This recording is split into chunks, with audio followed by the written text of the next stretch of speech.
안녕하세요. 저는 서울에 살고 있는 평범한 40대 남성입니다. 제가 얼마 전에 기적과도 같은 일이 있었는데 아내가 사연을 보내보라고 해서 몇 자 적어 보겠습니다. 너무나도 좋은 인연이 된 그 사람들과의 인연이 계속해서 이어지기를 바라는 마음을 담아 보겠습니다. 20대 후반, 막 사회 초년생이 된 저는 모든 것에 열정이 넘쳤고 모든 게 서툴렀습니다. 대학은 꼭 나오라는 부모님의 성화에 그닥 좋지 않은 대학교를 좋지 않은 성적으로 졸업했고 작은 회사에 입사를 했습니다. 종이컵이나 배달용기 같은 일회용품을 제작해서 납품하던 회사였는데 직원이 15명이 안 되었습니다. 저는 그 중에서도 영업팀의 막내였습니다. 영업팀은 총 4명이 있었는데 부장님, 그 밑에 과장님, 그 밑에 대리님, 그리고 그 밑에 계약직 사원인 제가 있었습니다.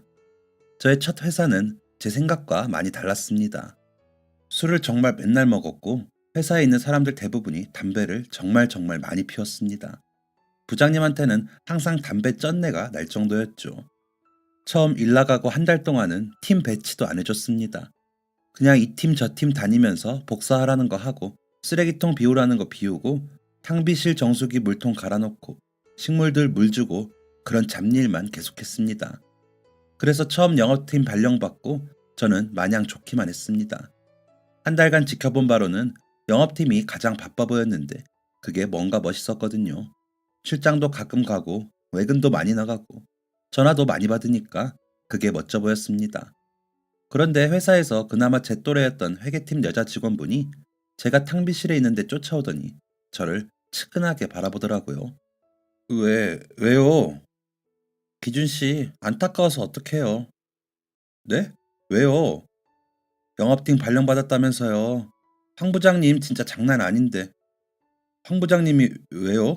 무서우신가요? 차라리 무서운 게 낫죠. 진짜 말도 안 되는 고집불통에 괴롭힘도 엄청 심하대요. 선배들 말로는 지금까지 영업팀에 들어간 신입들이 6개월 버티는 걸 못 봤다지 뭐예요? 진짜요? 그래도 되는 거예요? 사장님이 아시면. 소문으로는 사장님이랑 친인척 관계라는 말이 있어요. 이건 진짜 비밀이에요. 아시겠죠? 네. 알려줘서 고맙습니다. 그때까지만 해도 괴롭히면 얼마나 괴롭히려나. 내가 잘하면 되겠지 하는 마음이었습니다. 그런데 그건 저의 섣부른 판단이었습니다. 말로만 듣던 황 부장이라는 사람은 생각보다 더 악질이었습니다.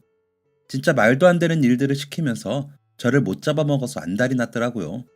저랑 특별히 부딪힌 적도 없었고 제가 뭘 잘못하지도 않았는데 말이죠. 그냥 저를 스트레스 푸는 용으로 부려먹었던 것 같습니다. 회사에 있는 동안 진짜 많은 일들이 있었는데 그 중에서도 굳이 몇 가지를 꼽자면 이런 것들이 있었습니다. 출근했는데 걸레 2개를 던지더니 주차장에 있는 자기 차를 세차하라고 했습니다. 진짜 어떻게 차가 그렇게 더러울 수 있는지. 그날 땀을 바가지로 흘리면서 황 부장의 차를 박박 닦았습니다. 또 어느 날은 야근하고 있는데 본인 자식이 학원에서 끝날 시간인데 부인이 친구들 만나러 갔다면서 저한테 그 애를 집까지 데려다 주라고 시킨 적도 있었습니다. 또 하루는 본인 속옷을 사야 하는데 도통 시간이 없다며 저한테 사오라고 시킨 적도 있었죠. 이외에도 어깨 주물러라, 담배 사와라 하는 심부름들은 허다하게 시켰습니다. 이런 사회 경험이 모든 게 처음이었던 저는 뭔가 이상하다는 걸 느꼈지만 그냥 시키는 대로 했습니다. 그땐 이 회사에서 잘리면 오갈 데가 없어서 큰일이 날 것 같았고 실패자가 될 것 같았거든요. 그리고 그나마 버틸 수 있었던 건 같은 팀의 과장님 덕분이었습니다. 과장님은 황 부장이랑 비슷한 또래로 보이셨는데 과장님도 황 부장의 괴롭힘에는 어쩔 수가 없었습니다. 황 부장은 자존심을 건드리는 모진 말들도 아무렇지 않게 내뱉었습니다. 하지만 과장님은 눈 하나 꿈쩍하지 않았죠. 가끔은 제가 실수를 해서 부장님한테 혼나고 있으면 자신이 잘못 알려줘서 그런 거라며 저를 감싸주기도 하셨습니다. 아마 그래서 황 부장이 과장님을 더 싫어했던 것 같습니다. 과장님은 제가 황 부장한테 혼이 나거나 말도 안 되는 요구를 들을 때마다 저를 위로해 주셨습니다. 많이 힘들지? 네, 진짜 황부. 아니, 부장님 정말 너무하십니다. 부장님이 거래처에 잘못 전화했으면서 저한테 뒤집어 씌우고 사과하게 하고 그 양반 원래 그래. 다 제멋대로야. 과장님은 화 안 나세요? 부장님이 일도 잘 안 하고 맨날 화만 내는데. 화나지. 그래서 나 곧 그만두려고. 네? 진짜요? 너한테만 말하는 거니까 아직 소문내면 안 된다. 우리 애가 이제 중학교 올라가거든. 미술을 참 잘해서 학원에 보내고 싶은데 알잖아. 이 코딱지만한 회사에서 받은 거 거기서 거기인 거. 그래서 퇴직금 가지고 뭐 좀 해보려고. 과장님, 과장님 나가시면 저 정말 과장님 덕분에 여기서 1년 버텼는데요. 나는 이 회사에서만 거의 10년을 버텼다. 아, 그런. 버티다가 안 되겠으면 찾아와. 내가 자리 하나 만들어 줄게. 말씀만으로도 감사합니다, 과장님. 회사 생활을 하기 전 이상적인 회사 상사라고 하면 딱 과장님 같은 분이었습니다. 인자한 웃음에 중후한 멋이 있는 그런 어른이었죠. 그랬던 과장님이 떠나신다니 아쉬운 마음이 컸습니다. 과장님은 그로부터 한 달 뒤에 정말 회사를 그만두셨습니다. 마지막 날까지 황 부장이 과장님을 쥐잡듯이 잡은 걸 생각하면 아직까지도 속이 타들어가네요. 저는 계속 황 부장 밑에서 갈굼을 당하며 버티고 버텼습니다. 그러니 어느새 그 회사에 몸담근 지 3년이 되었더라고요. 매 순간 때려치고 싶은 마음은 굴뚝 같았지만 버틸 수밖에 없었습니다.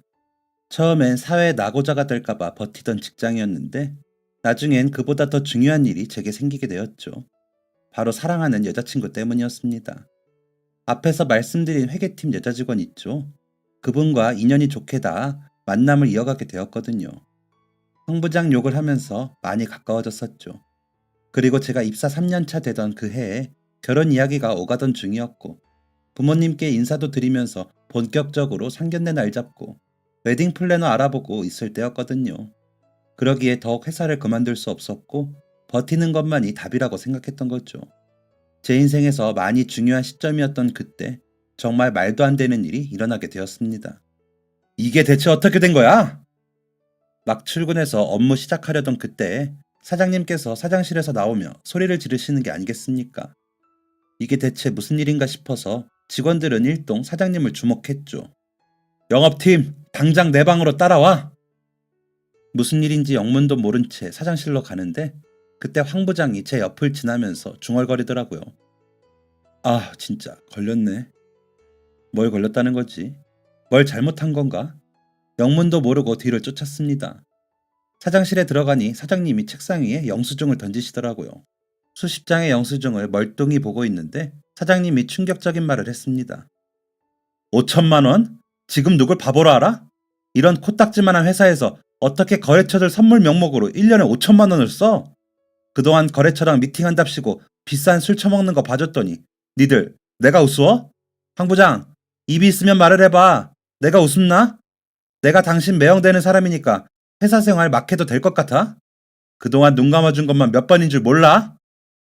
황 부장이 사장님과 가족이라는 건 소문으로 들어서 짐작은 하고 있었지만 직접 들으니 왜인지 좀 더 놀라웠습니다. 그래서 그동안 떵떵거리고 일도 막 했구나 싶기도 했고요. 그런데 그동안 화 한 번 내신 적 없던 사장님이 호통을 치니까 천하의 황 부장도 그 앞에서 깨갱거리며 어쩔 줄을 몰라 하더라고요. 사장님이 계속 말하라고 다그치니까 황 부장은 눈치를 슬슬 보며 입을 열었습니다. 아, 사장님, 그게 저희 법인카드 박기준 사원이 관리하고 있습니다. 영수증들 내역 보니까 저는 정말 모르는 일이고 박기준 사원이 멋대로 사용한 것 같은데 정말 죄송합니다. 모두 제 불찰입니다. 너무 놀라서 입이 떡 벌어지고 아무 말도 할 수 없었습니다. 제가 카드를 관리한다뇨. 거래처 미팅 나가서 결제할 때도 어디 막내가 버르장머리 없이 카드를 내미냐며 황 부장이 항상 꼭꼭 지니고 다녔고 저는 카드가 어떻게 생긴지 본 적도 없었습니다. 그런 제가 5천만 원이라는 카드를 그것도 백화점에서 어떻게 긁겠습니까? 진짜 얼토당토하는 얘기에 이걸 해명을 해야 하는 건가 벙쪄 있는데 사장님은 그걸 믿는 것 같더라고요. 그게 사실이야? 황 부장은 어쩌자고 사원한테 카드를 줘? 이 신입을 대체 뭘 믿고?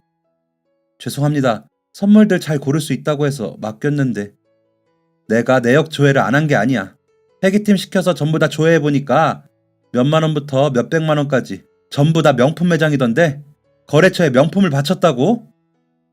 그게 사실은 제가 박기준 사원 평판 생각해서 진짜 말씀 안 드리려고 했는데 개인적인 목적으로 사용한 것 같습니다. 박기준 사원, 회계팀 이영지 사원하고 사귀는 사이거든요. 아마 둘이 짜고 이영지 사원한테 선물을 갖다 바친 건 아닌지. 보자 보자 하니 진짜 참을 수가 없어서 저도 소리쳤습니다. 그게 무슨 말입니까? 저 법인카드 어떻게 생겼는지도 모르고 단 한 번도 사용한 적 없습니다. 다 거짓말이에요, 사장님. 황 부장님, 저한테 왜 그러세요? 네? 제가 얼굴까지 달아오르며 열을 내는데 황 부장은 한술 더 뜨더군요. 매영, 저 아시잖아요. 저희 집사람한테도 명품 한 번 사준 적이 없어서 미안해 죽겠는데 제가 어떻게 그런 명품 매장에 가겠어요? 저 그렇게 배포 큰 놈 아닙니다. 매형 회사가 잘 돼야 저도 잘 되는 건데 제가 왜 그런 멍청한 짓을 하겠어요? 저 착한 놈은 아니지만 거짓말은 절대 안 해요, 매형. 와, 황 부장놈이 사장님한테 매형매형거리며 무슨 눈을 강아지처럼 뜨고 울망거리는데 진짜 구역질이 나더라고요. 그 밥에 그 나물이라고 사장이란 사람은 또 고민을 하고 있는 겁니다. 이게 진짠지 아닌지 헷갈리는 것처럼요. 억울해서 눈물이 나올 것 같았습니다. 사장님, 저 정말 아니에요. 이건 말도 안 돼요, 진짜. 진짜 저 절대 그런 적 없습니다. 제발 믿어주세요. 일단 다 나가 있어. 내가 다시 부를 테니까. 억울해서 미칠 것 같았습니다. 자리로 돌아가서 앉아서 머리를 벅벅 긁고 있는데 황 부장이 제 옆에 쓱 오더니 속삭이더라고요. 사장님이 너를 믿겠냐, 나를 믿겠냐? 그 말에 속이 부글부글 거려서 황 부장 뒤통수를 노려보는데 갑자기 회계팀에 있는 제 여자친구가 사장실에 불려갔습니다. 10여 분이 흐르고 사장실에서 나온 여자친구의 얼굴이 혼란스러워하는 것 같더라고요. 그러더니 저를 힐끔 쳐다보곤 자리에 앉는 겁니다. 그때 확신했습니다. 사장은 결국 황 부장의 말을 믿기로 했구나. 그리고 그 동시에 두려움이 밀려왔죠. 나는 이제 어떻게 되는 걸까? 설마 그 돈을 다 물어내라고 하는 건 아니겠지? 그렇게 큰 돈이면 정말 사장이 내가 그 돈을 여자친구한테 썼다고 생각한다면 이건 횡령인 건데 날 고소하는 건 아니겠지? 설마 회사에서 잘리진 않겠지? 진짜 그날 퇴근할 때까지 밥도 안 먹고 별 생각을 다 했습니다. 너무 스트레스 받고 이 상황을 어떻게 처리해야 하나 싶고 답답하기만 하더라고요. 퇴근 후 저는 여자친구와 회사 근처 카페에서 만났습니다. 먼저 퇴근한 제가 가서 기다리고 있으니 곧 여자친구가 왔습니다. 영지야, 왔어? 뭐야, 대체? 뭐가? 우리 만나는 거 회사 사람들 다 알게 됐어. 어차피 공개할 거였잖아. 곧 결혼하니까. 결혼? 나랑 진짜 결혼할 생각은 있는 거야? 그럼 그런 행동 하면 안 됐지. 무슨 행동? 몰라서 물어? 나 사장님한테 다 들었어. 개인적으로 명품 엄청 샀다며? 나한테 그거 다 어딨냐고 묻더라? 나 참 어이가 없어서. 그거 다 누구 갖다 줬냐? 무슨 말이야. 너 설마 사장 말을 믿는 거야? 정말 내가 그런 짓을 했을 것 같아? 그건 나도 모르지. 어디 딴 여자가 있어서 그걸 다 갖다 바쳤는지 어쨌는지. 영지야, 나 진짜 아니야. 그거 다 황 부장이 쓴 돈이야. 나 잘 모르겠어. 우리 생각할 시간 좀 갖자. 나원 참. 아니라고 해도 믿질 않는데 어떻게 해야 할지 모르겠더라고요. 여자친구는 깊은 한숨을 쉬더니 자리를 떠났습니다. 이게 갑자기 어떻게 된 일인지 이해할 수가 없었습니다. 그리고 이틀 뒤 더 이해할 수 없는 일이 일어났죠. 출근한 지 얼마 안 되었는데 사장님이 사장실로 저를 부르더라고요. 또 무슨 일인가 무서워서 황 부장을 힐끔 보니 기분 나쁘게 콧노래를 흥얼거렸고 여자친구는 제 쪽으로 눈길도 주지 않았습니다. 네, 부르셨어요, 사장님? 박기준 사원, 우리 회사 들어온 지 얼마나 됐지? 이제 3년 차입니다. 그래. 반성은 충분히 하고 있고? 사장님, 저 정말 아닙니다. 황 부장님이... 됐네. 황 부장하고는 내가 따로 얘기 다 했어. 그건 뭐 더 말할 것도 없고 그만 사직 썼어. 네? 사직서라뇨, 사장님. 저 진짜 아니라니까요. 황 부장님이 거짓말 하는 거라니까요. 저 카드 본 적도 없어요. 그 매장들에 전화해 보셨어요? CCTV는 보셨어요? 뭐? CCTV? 내가 왜 이딴 일에 그런 수고를 해야 하나? 당신 같은 직원 하나 자르면 그만인데. 사장님, 이거 부당해고입니다. 전 억울해요. 뭐? 횡령죄로 고소 안 하는 걸 다행으로 여겨. 어디서 큰 소리야? 사장님, 저 진짜 아니라고요. 아니에요. 황 부장 저 인간이 명품 다 산 거라니까요. 황 부장은 절대 그럴 사람 아니야. 외형인 내가 잘 알아. 내 동생한테 명품도 못 사주는 월급쟁이가 어떻게 그런 일을 벌여? 너 당장 나가! 모두 저를 외면했습니다. 사장실에서 쫓겨나듯 나온 저는 진짜 더러워서 더는 못 있겠다 싶어 짐을 챙겼습니다. 모두 힐끔거리면서 눈치만 볼 뿐 아무도 제 편을 안 들어주더라고요. 여자친구도 마찬가지였습니다. 황 부장은 어느새 자리를 비우고 없었고요. 참을 수가 없었던 저는 황 부장이 주차장에 갔다는 대리님의 말에 짐을 챙겨 주차장으로 내려갔습니다. 황 부장이 자기 차 옆에서 깔깔거리며 통화를 하는데 참을 수가 없더라고요. 저는 가지고 있던 쓸모도 없는 짐들을 황 부장한테 와르르 쏟아버렸습니다. 너 뭐야 이 새끼야? 내가 뭘 그렇게 잘못했습니까? 내가 뭘 어떻게 했길래 못 잡아먹어서 안달이더니 내쫓기까지 해요? 그 돈 다 부장님이 쓰신 거잖아요. 뭐라는 거야? 증거 있어? 법인카드 부장님이 가지고 계시잖아요. 그게 증거 아니면 뭡니까? 야, 나 지금 기분 좋거든. 괜히 거슬리게 하지 말고 그냥 가라, 응? 못 갑니다. 내가 뭘 잘못했길래? 대체 뭘 잘못했는데 회사에서 잘려야 되냐고? 말해줘. 내가 널 싫어하는 이유? 이유 같은 게 있겠냐? 나는 그냥 너 생긴 게 마음에 안 들어. 네 목소리도 듣기 싫고. 황 부장은 피식 웃으면서 말하고는 뚜벅뚜벅 갈 길을 갔습니다. 그런 말은 태어나서 처음 들어봤습니다. 차라리 뭔가 콕 집어서 잘못한 일이 있다면 수긍이라도 할 텐데 이유 없이 싫다니 내가 그런 사람인가 싶으면서 갑자기 마음이 쿵 떨어지는 기분이더라고요. 집까지 어떻게 갔는지 모르겠습니다. 어머니가 왜 집에 왔냐고 하시더라고요. 회사에서 잘렸다고 하고 방에 들어갔는데 상황을 모르시는 어머니는 뭘 잘못한 거냐고 어떻게 했으면 잘 다니던 회사에서 잘리냐고 잔소리를 하셨습니다. 시간을 갖자던 여자친구는 그 이후로 연락이 없었습니다. 제가 연락을 해도 받지 않아서 회사 앞으로 찾아갔더니 저를 벌레 보듯이 보고 기겁을 하며 도망치더라고요. 그렇게 이별을 당했습니다. 회사 동료들도 가족들도 여자친구였던 사람도 아무도 저를 위로해주고 이해해주지 않았습니다. 사회에서 낙오자가 된 것 같아서 정말 우울증이 오는 것 같았습니다. 맨날 어머니의 잔소리를 들으면서 방에 틀어박혀서 술만 먹었습니다. 회사 막 잘리고 초반에는 일어서 보려고 나름 노력했었습니다. 그런데 면접 보러 가면 전에 다니던 회사에서 왜 나왔냐고 묻더라고요. 그때마다 할 말이 없었습니다. 그리고 보통 회사 새로 들어가면 전에 다니던 회사에 다 전화해본다고 하더군요. 무서웠습니다. 사장이 분명 횡령해서 내쫓았다 할 테니까요. 그리고 황 부장이 마지막에 주차장에서 했던 말도 자꾸 생각났습니다. 이유 없이 싫다니. 사람들한테 내가 그런 존재인 건가 하는 생각이 들면서 너무 우울하더라고요. 그래서 방에서 나가지 않았습니다. 그렇게 방구석에서만 보낸 시간이 무려 6개월이었습니다. 그때 저를 구제해준 게 바로 예전에 회사에 같이 다니던 과장님이셨습니다. 그날도 어김없이 이른 저녁부터 방에서 소주병 까고 있었는데 과장님한테 전화가 오는 겁니다. 저 2년차 때 회사 나가시고 이후로 명절 때나 연락 몇 번 주고받은 게 전부였거든요. 그래서 처음엔 잘못 거신 건가 싶었습니다. 여보세요? 기준아, 잘 지내냐? 아, 네, 과장님. 언제적 과장님이야. 목소리 안 좋네. 나와라, 소주 한잔 하자. 네? 과장님, 제가 오늘은 좀... 그럼 술 말고 고기 먹을까? 내가 너네 동네로 갈게. 사실 불편했습니다. 대뜸 소주라뇨. 그럴 기분이 아니라서 적당히 둘러대고 안 나가려고 했는데 과장님이 집요하시더라고요. 그래서 하는 수 없이 과장님을 뵙기로 했습니다. 과장님은 정말 저희 동네까지 오셨고 저희는 삼겹살집에 갔습니다. 3, 3, 5 모여있는 양복 입은 회사원들 사이에서 추리닝에 슬리퍼를 신은 제가 더욱 초라하게 느껴져서 괜히 나왔다 싶었습니다. 잘 지냈냐? 얼굴이 안 좋네. 아, 네, 그냥 뭐.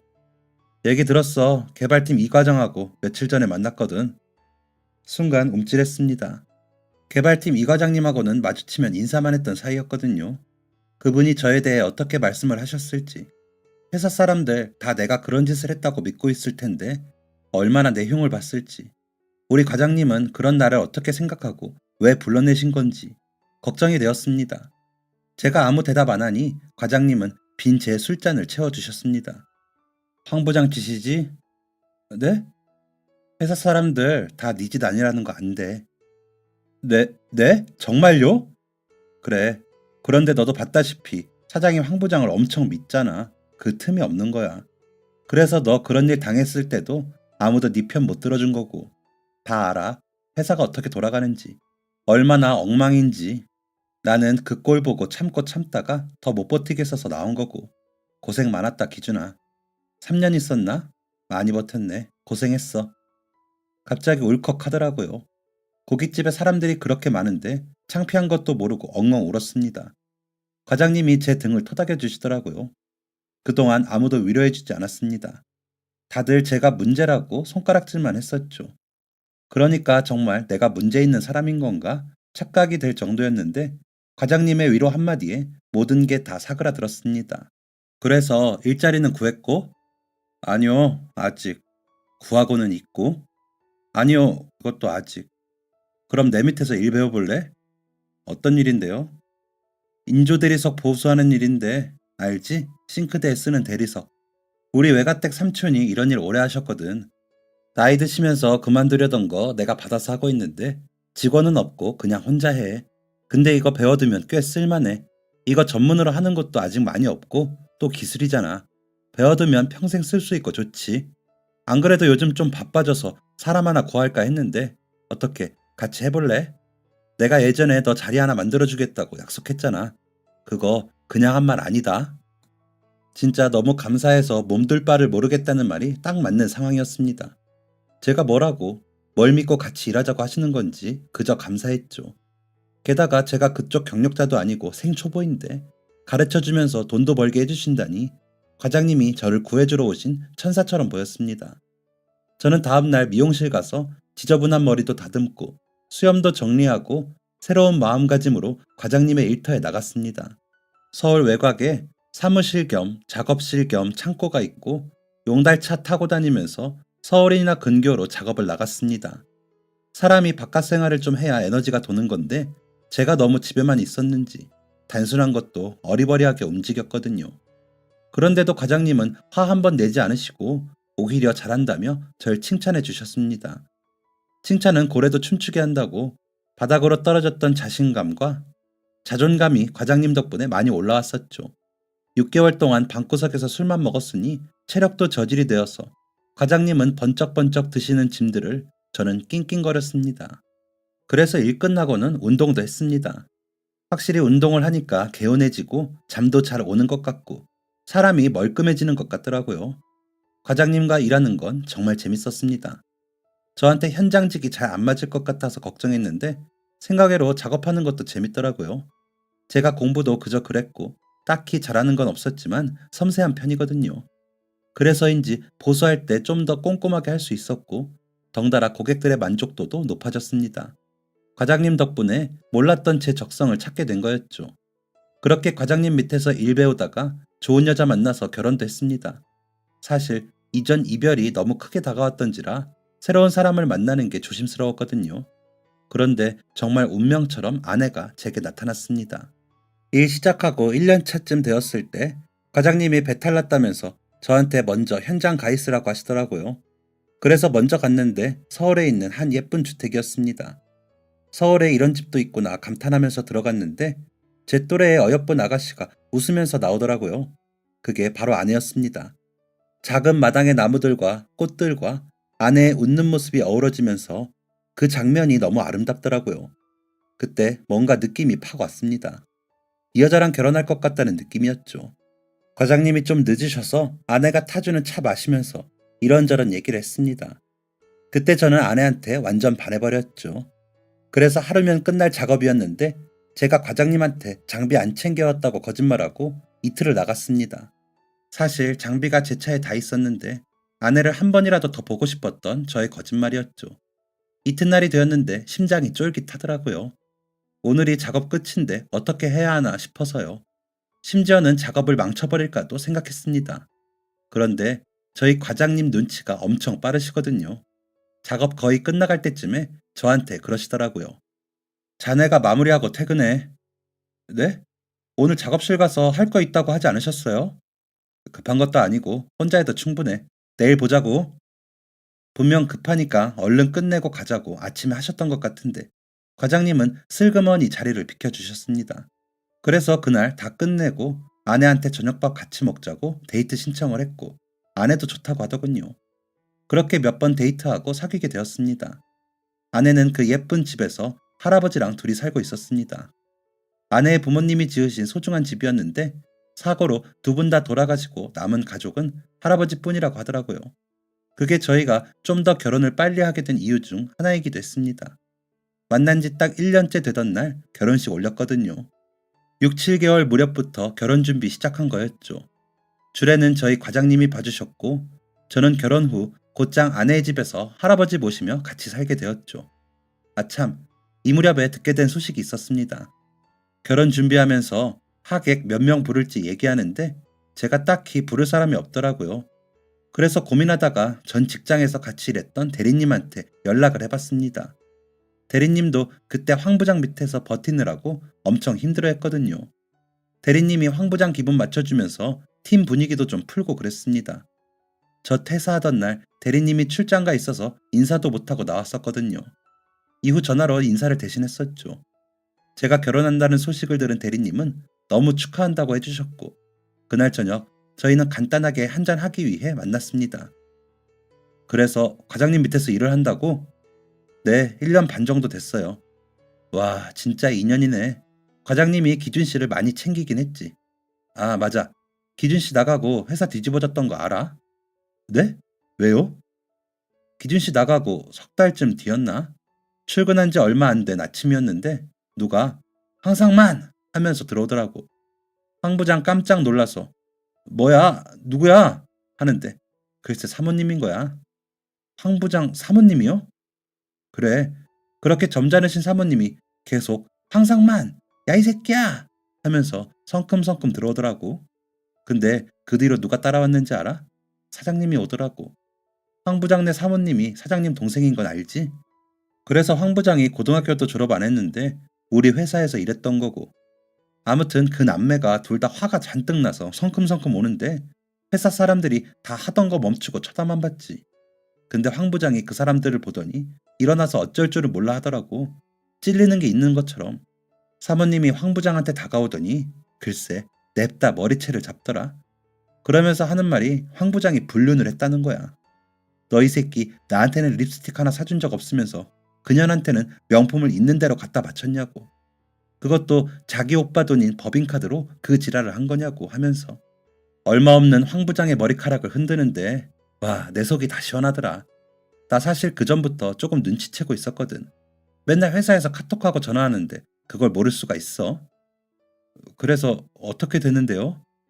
어떻게 되긴 회사 잘리고 이혼당했지. 기준 씨만 억울하게 됐지 뭐. 아니에요. 차라리 잘 됐죠 뭐. 더러운 꼴 안 보고 나와서 과장님 덕에 자리도 잡았으니까요. 그래, 그래. 좋게 생각하자고. 나도 그때 자리에 있었다면 뭐라고 편 들어줬을 텐데 미안하게 됐지 뭐.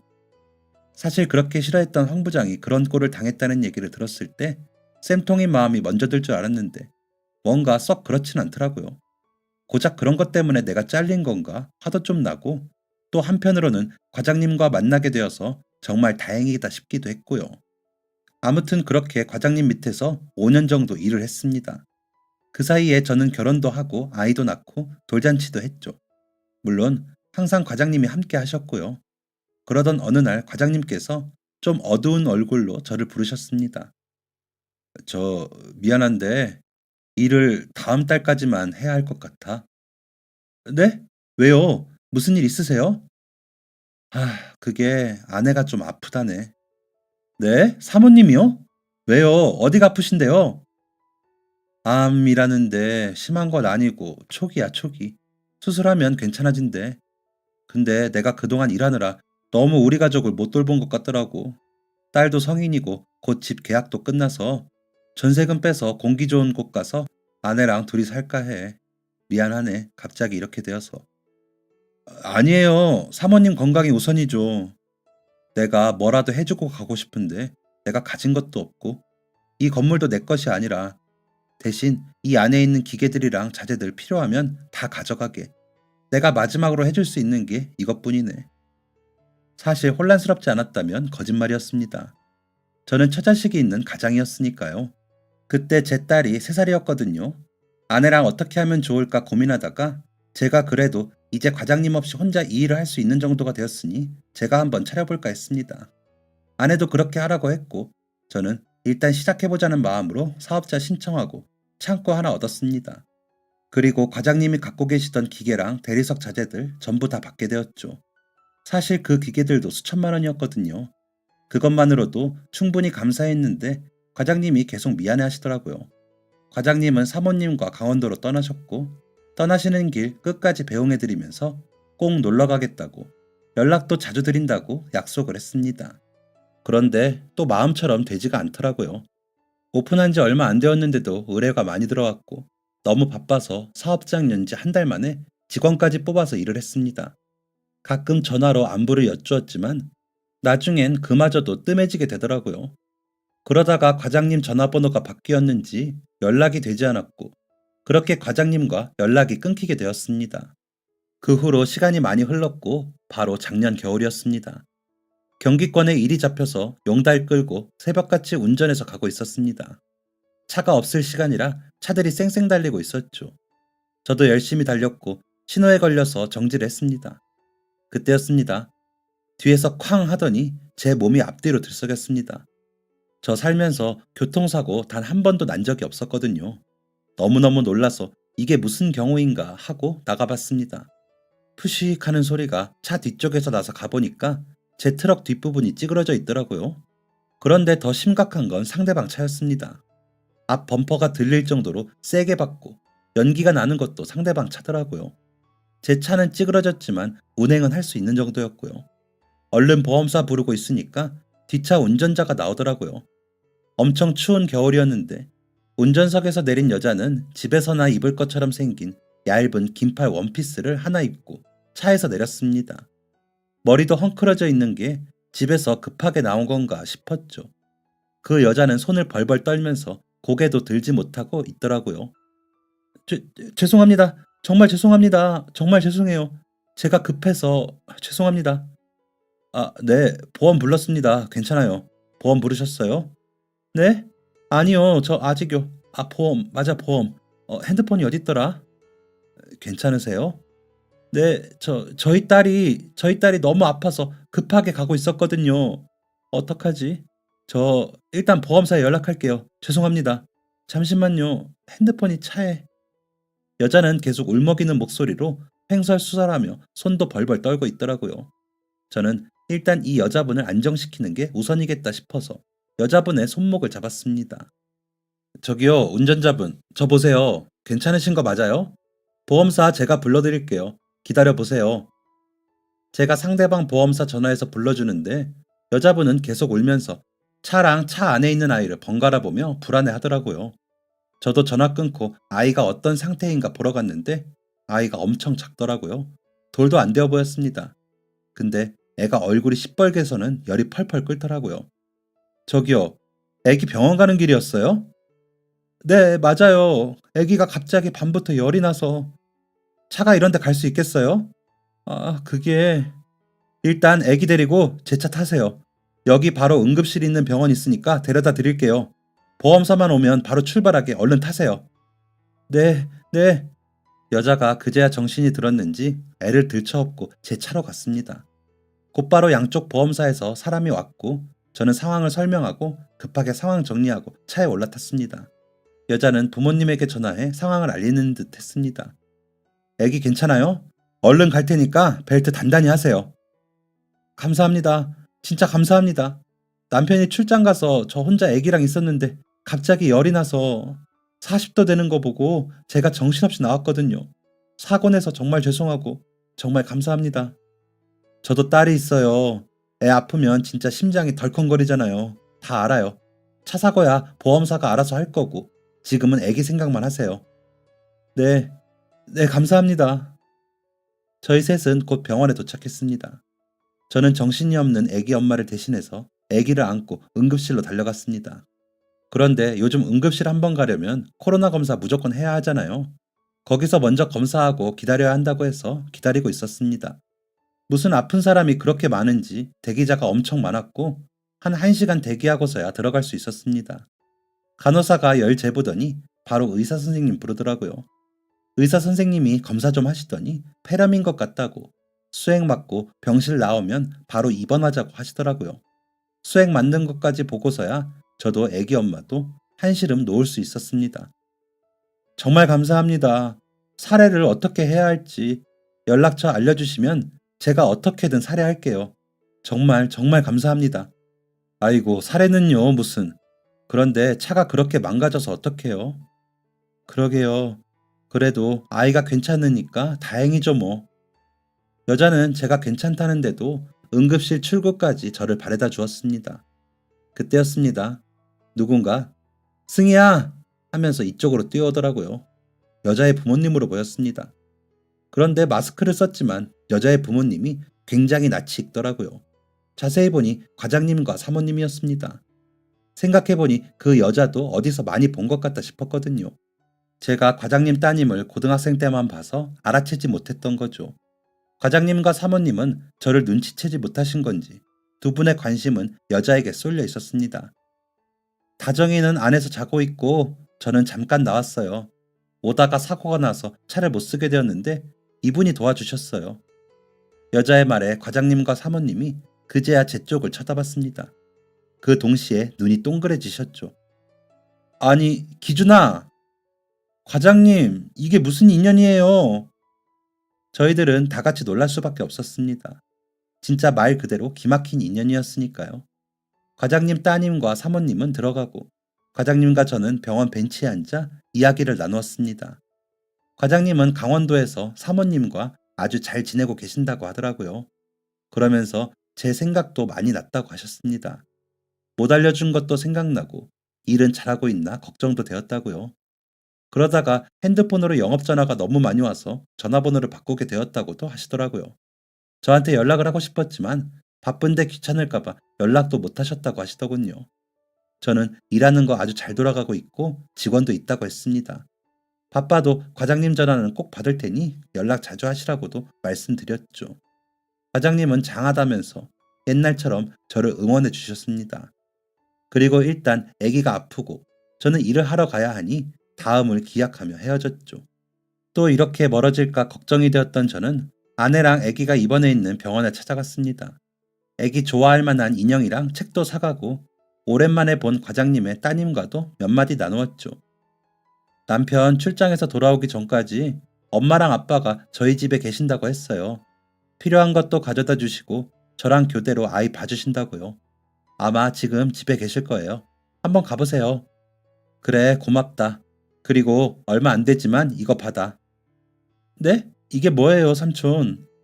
애기 병원비, 차 고치느라 돈도 많이 나갈 텐데 다정이 병원비에 좀 보태. 네? 삼촌, 저 정말 괜찮은데. 아유, 됐어. 내가 과장님한테 받은 게 많아서 주고 싶어서 그래.